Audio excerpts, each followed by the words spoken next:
Welcome to the Adjusted for Risk podcast.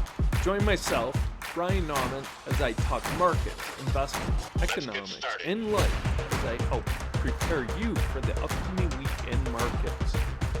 I work for Zephyr, and all opinions expressed by myself and my podcast guests are solely of their own opinions and do not reflect the opinion of Zephyr or Informa, its parent company. This podcast is for informational purposes only and should not be relied on for investment decisions. Hello, everyone, and welcome to Zephyr's Adjusted for Risk podcast. We are on location at the Super Return US West Conference. It's been a great couple days of content, conversations, sessions, and for somebody who sits squarely in the wealth management retail side, it's been eye-opening and a very good learning experience for myself.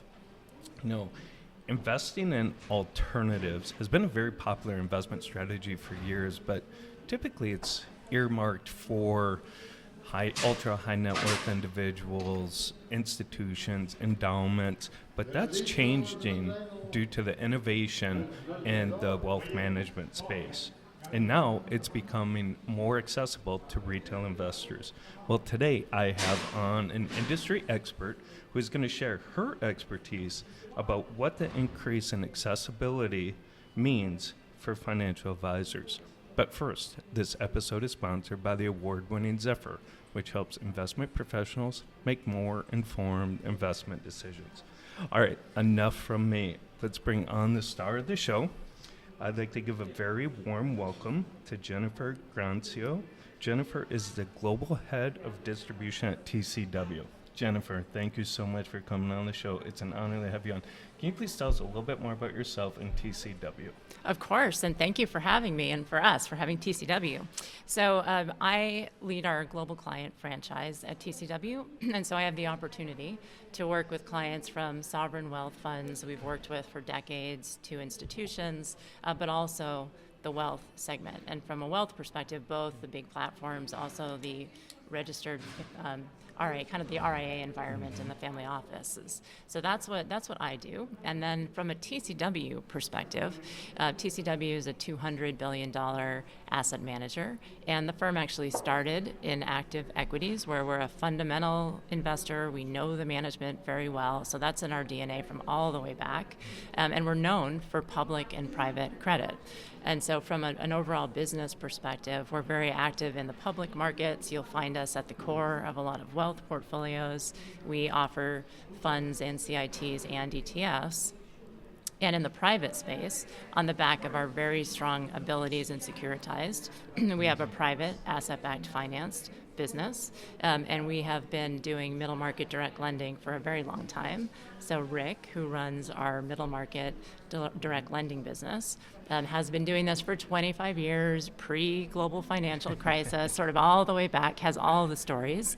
And then from a product perspective, or sort of what we offer and what we do with clients, we're very focused in private credit alternatives, and both in the middle market direct lending space as well as private asset-backed finance.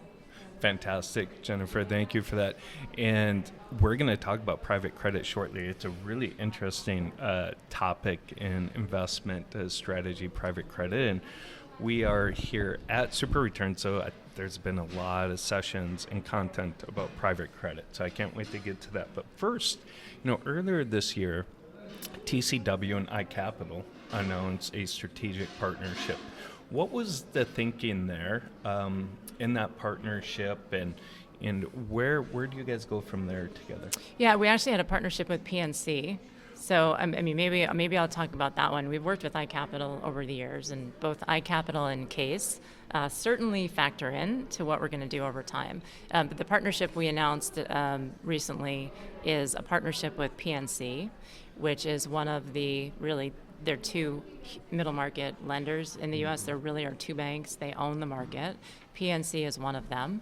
And we as TCW in the direct lending business have had the opportunity to work with PNC for over 15 years. So we have known each other from their role as a banker. They serve all of these middle market businesses in America. They have over 900 bankers in every pocket of the country, so they really know this market in terms of regular banking services for these companies. And TCW has been an expert in the middle market direct lending space for, again, many, many years. And the partnership really brings together the relationships and the origination capacity that PNC has with the capability and quality of what we're able to do on the private side. And we're very excited about the joint venture because it just creates a huge capacity for us to work with middle market companies where PNC may already know them, and we're able to do direct and private lending. Fantastic. And it just brings more exposure to the retail financial advisors, retail investors, which really is a good thing. I'm a big firm believer of, although it can be kind of scary when you give, retail investors too many options, but, the more options they have, they can create better portfolios, make it so they can achieve their investment objectives, hopefully more often. We talked about private credit. Let's go there for a second.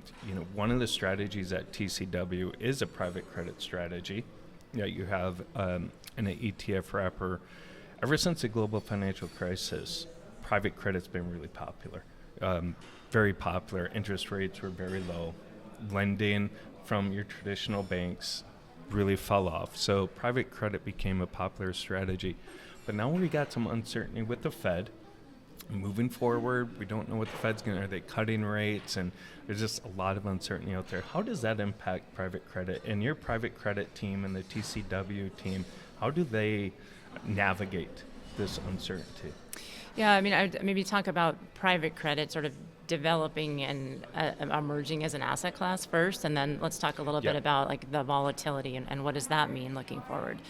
So from a private credit perspective, it has always been the case that the quality of the due diligence, how well do you know the company and the management team, and the covenants. So if something goes sideways with a loan, do you have the ability to work with the company and get the principal back? Yeah. That has always been critical. And we went through a period of such low interest rates, or money is almost free. And what that means is we believe the differentiation in, how much you could differentiate results and performance and quality as a direct lender, a lot of people could do reasonably well. Now we've been in an environment with much higher interest rates, and maybe they go down 25 basis points, but much higher interest rates. And in that environment, it really matters, the intersection of higher interest rates and volatility in the market or softness in the market. You really have to understand these companies. You can't have too much leverage or the loan can go sideways. You need to have tight covenants so you can work with the company if something does go in the wrong direction on the behalf of investors. And as TCW, we're excellent at that. We're really different than peers in terms of like the quality that we are able to provide and the way that we work with these companies, not taking too much risk. So that, if we just think about the market in general, that's kind of where we're at. And now, if we look forward in the direct lending space, there's a lot of crowding in direct lending in the large cap, large company space. You've got a lot of competitors in overlapping loans to the same company. They've been competing to get the loans, so the covenants can be weak. We think there is risk in that space. And so actually what we're doing, which is covenant-heavy middle market, is a better place to be. And as TCW, we run 3 strategies. 2 of them are more down the fairway, and one of them is taking advantage of companies where they are may need restructuring. We may have to own the company and work it out. That's for TCW. We call that our rescue strategy. It's a private structure. That rescue strategy, if things go badly wrong, which maybe is bad for the economy, it's an excellent opportunity for returns for a high-quality manager like TCW to work with companies that actually need more help in restructuring. Fantastic. Great information, Jennifer, just about all the different strategies within private credit. And I agree, now that interest rates are higher, money's a lot more expensive. It makes that due diligence process even more important. When it wasn't that long ago when there was all those SPACs, right? The blank check being written and stuff like that. I don't see those very often anymore. money's more expensive. So what are some themes moving forward for the private credit team and the team at TCW, investment themes moving forward that they're really focusing on? Yeah, I mean, we had hit on this a little bit in the last segment, but I would say from a themes perspective, first of all, for people that are already invested in direct lending, they tend to be in large cap and sponsor-backed deals. We see more risk there. So diversification, which is what we do, so middle market direct lending, that can be a great diversifier. So that would be one. Second theme is that the quality of the underwriting and the quality of your manager really matters in this moment in time and possible volatility. So you really want to pick a manager that is managing it in the right way and can be differentiated. So we're excited about our kind of right to win or the opportunity for TCW there. And then I would say from a lending perspective, there's also a lot of crowding in the software and the healthcare space. A lot of loans are being made where the covenants are not as heavy. A big part of what we do, so a theme for TCW, is we're not primarily doing software or healthcare. We're taking advantage of trends, for example, the massive resurgence in manufacturing in the United States, where there are opportunities that are away from those kind of trendy sectors, where we know the companies, we know their business, and we're able to work with them to structure debt to help them grow and be successful. And there's some big opportunities in that part of the market. Jennifer, I think that might be one of the first conversations I've had in a long time when we talk about themes. It's not AI. It's not AI centered, and it's good to hear something different, maybe a little contrarian about manufacturing. It's kind of sweet music to the ears. It's like, oh, people are looking at different sectors, and it's just not always AI. Yeah, it's a big world out there. There are a lot of other ways to be invested. Yeah, exactly. Retail investors, they've got different vehicles now, and we mentioned it earlier, to get exposure to alternatives and build that portfolio of uncorrelated assets.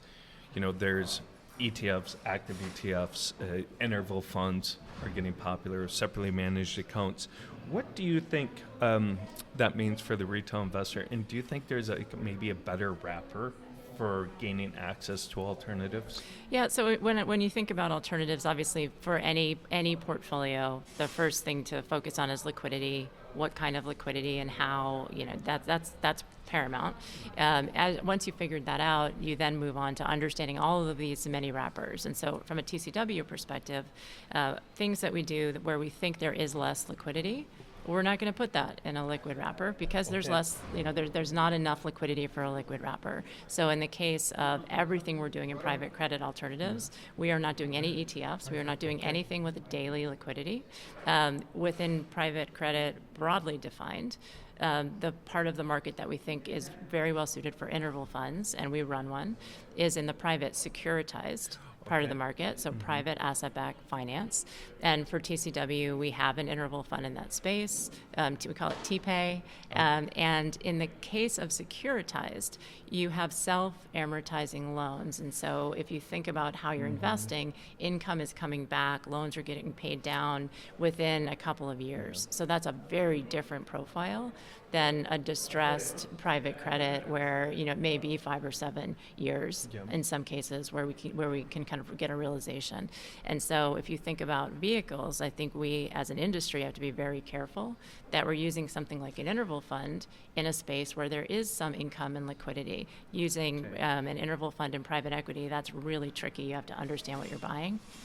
And then outside of the asset-backed finance space, back to our direct lending business, there we have BDCs. And the market is really asking for both products that are still drawdown. So some people are used to drawdown products. They're very comfortable with that. A lot of the market is asking us not instead, but also to do evergreen or evergreen series funds. And so what we do as TCW is in that space where you're not getting monthly or annual liquidity. So we want to make sure clients understand that. We're moving in a direction where we both have drawdown funds and we will have funds that work more like an evergreen fund, so that for investors that like our strategy and want to be invested over a long period of time, they don't have to be re-upping through open and closed windows. Jennifer, I love that you guys at TCW, you're just not throwing everything into an active ETF because that's a popular wrapper and everyone's doing active ETFs. You're really thinking about the liquidity and what's best for the retail investor, because you're exactly like interval funds work, but it's interval distribute, can you get your money out quarterly, monthly, or what it is. So very important. I love that you guys are taking that in consideration. Talking about red flags, you kind of mentioned, you got to focus on liquidity. Are there other red flags when a financial advisor is looking to add an alternative, whatever product it's in, whatever wrapper it is in, to their clients? Is there like red flags they should be on the lookout for? Yeah, I would say I would always start with liquidity and asset allocation, and think about that first. In the wealth space, liquidity really is the big one. You can get a significant pickup in returns when you go from public into the private space with a liquidity premium. So understanding the pickup in return and is it worth a liquidity trade-off? That's always the first thing to do, and always ask your managers if you're selecting funds. Well, what really does happen in a period of stress, and how much liquidity, and where am I in the line? Those are important questions. And the second thing I would say is, manager selection really matters. And so, how is the product you're adding differentiated? How does the manager A differentiate from manager B? And in some cases, it's a crowded space. So large cap direct lending is crowded. Okay. So understanding they're all in the same loans, what does that mean? In some cases, differentiating away from that, which is why we see people adding middle market strategies, like what we do is TCW, or securitized strategies, which is a different type of risk than large cap direct lending. I don't know that that's a red flag, but it's a suggestion in terms of portfolio construction and diversification. Yeah, fantastic. At Zephyr, we really specialize in the investment analytics, all the different statistics, and really crunching the performance metrics. We also focus on manager due diligence. I've done a lot of research, and it is so important now, especially in the alternative side. Sharp ratio is important and stuff like that, but you really got to hammer down and ask the right questions to these managers. Do your due diligence, because there's a lot more to it than just a large cap growth ETF. So due diligence, like you said, in manager selection, asking the right questions is very important. Lastly, what's the future look like for alternatives in the retail space? I think it's exciting. I think the advisor, either the retail investor on their own behalf or the advisor, has to be very careful. They have to understand liquidity, portfolio construction, and which managers they're choosing. That's fundamental. But we're going to see huge growth. And often when we see huge growth, we see people try things, we see product proliferation. So we're going to go into a space where it becomes maybe overwhelming for the investor or the advisor in a period of time. And I think what we see now on the institutional side is that people have done private equity allocations. They're frustrated that it's illiquid, and so they can't realize the gains. So that's a good reminder on liquidity. And then in the private credit space, there's a real opportunity to pick up yield by moving some of the money that you have in the public fixed income, not all, again, back to liquidity, but moving some of that money into kind of assets that gather higher returns. So that space in particular is really going to continue to grow. Fantastic. Jennifer, thank you so much. It was such a fun conversation. I learned a lot, like I said, the past couple of days on the private side, private markets. It's been a good learning experience, and this conversation was too very fun. Where can our client advisors or listeners get more information about TCW? Yeah, any question, feel free to come right to our LinkedIn handle or to tcw.com. We have a lot of information on there, but for the listener on alternatives, sometimes we can do better if we actually talk to you. So feel free to look at tcw.com or reach out to us. It's not a bad thing to pick up the phone these days. It's exactly. I'm a big fan. I'm still using the phone. Exactly. That's fantastic. Awesome, Jennifer. Thank you so much. Really good conversation. And thank you, everyone, for listening to this episode of Zephyr's Adjusted for Risk podcast. You can watch all of our other episodes on the Zephyr YouTube channel and on Spotify. And please be sure to like, subscribe, and follow us on LinkedIn. Thank you, and have a great rest of your day.